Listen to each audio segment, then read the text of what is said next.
أعوذ بالله من الشيطان الرجيم. بسم الله الرحمن الرحيم. والمرسلات عرفا فالعاصفات عصفا والناشرات نشرا فالفارقات فرقا فالملقيات ذكرا عذرا أو نذرا إنما توعدون لواقع فإذا النجوم طمست وإذا السماء فرجت وإذا الجبال نسفت وإذا الرسل أقتت لأي يوم أجلت ليوم الفصل وما أدراك ما يوم الفصل ويل يومئذ للمكذبين ألم نهلك الأولين ثم نتبعهم الآخرين كذلك نفعل بالمجرمين ويل يومئذ للمكذبين ألم نخلقكم من ماء مهين فجعلناه في قرار مكين إلى قدر معلوم فقدرنا فنعم القادرون ويل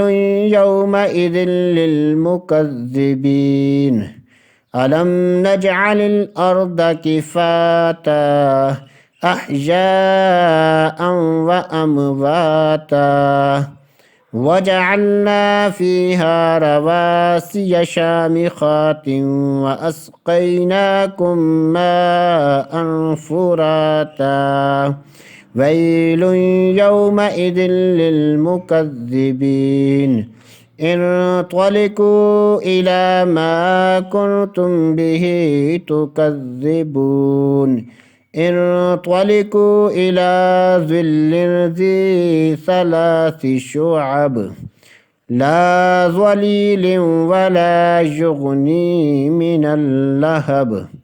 إنها ترمي بشرر كالقصر كأنه جمالة صفر ويل يومئذ للمكذبين هذا يوم لا ينطقون ولا يؤذن لهم فيعتذرون ويل يومئذ للمكذبين هذا يوم الفصل جمعناكم والأولين فإن كان لكم كيد فكيدون ويل يومئذ للمكذبين إن المتقين في ظلال وعيون وفواكه مما يشتهون كلوا واشربوا هنيئا بما كنتم تعملون إنا كذلك نجزي المحسنين ويل يومئذ للمكذبين كلوا وتمتعوا قليلا إنكم مجرمون ويل يومئذ للمكذبين وإذا قيل لهم اركعوا لا يركعون